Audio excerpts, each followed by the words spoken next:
World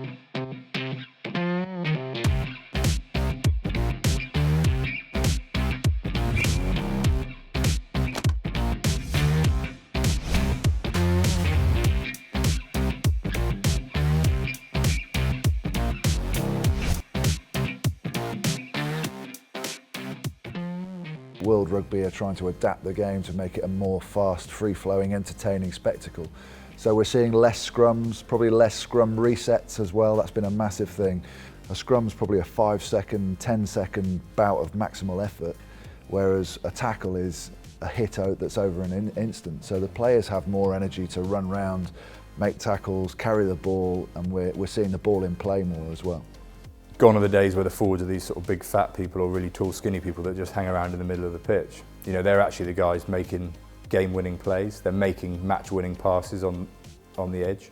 Power and pace are still things that you can't defend, and whether it's individual or collective power, if you're on the wrong end of that, you're in trouble. You want your forwards to be probably a little bit more skillful than traditionally they have been, and if they are more skillful, it probably means they can contribute to the game a bit more, and as a result their workload has increased.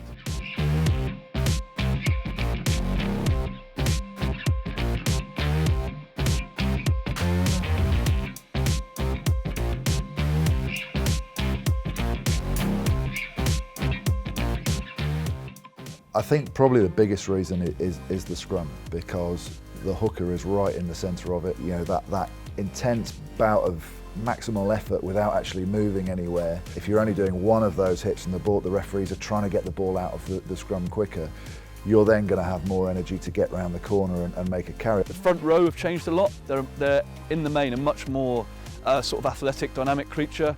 They're not that dissimilar in size, but these guys are far stronger, they're far more mobile. Where traditionally you have, big chunky lads up front as props and big gangly lads in the second row, it's kind of averaging out a little bit more now. I mean, you've still got powerful guys up front, but they can all run. More agile, more athletic, quicker, fitter. So as a result, their workload has gone up, and that's probably why the stats are saying what it does.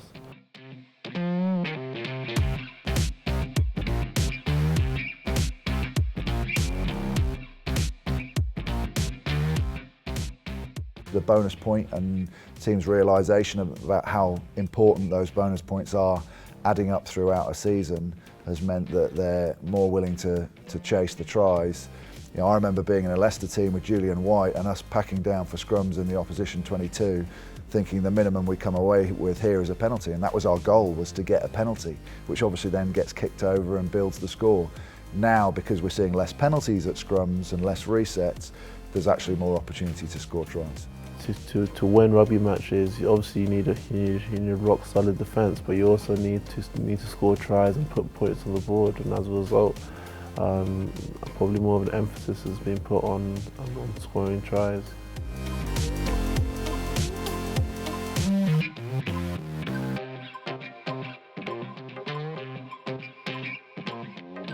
If you go back over the last 10 years, or to 10 years ago, lots of teams played a very passive defence. They tried to contain the attack.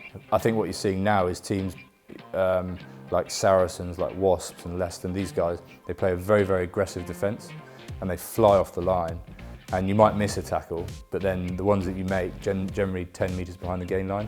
Teams exiting well, teams putting teams under pressure so that they can't play. But I definitely think, championship winning teams usually have the best defence. I'd like to think kind of teams doing a little bit of homework on where players are weaker as well. Again, if you've got access to that data and know that certain players are weaker on one side or anything like that, maybe teams are hopefully trying to exploit that. The number of phases that teams are going through is higher, and it's when that fatigue comes in that you tend to see the missed tackles, and perhaps teams playing a little bit wider, there's a bit more space out there than the old days of attacking in and around a ruck.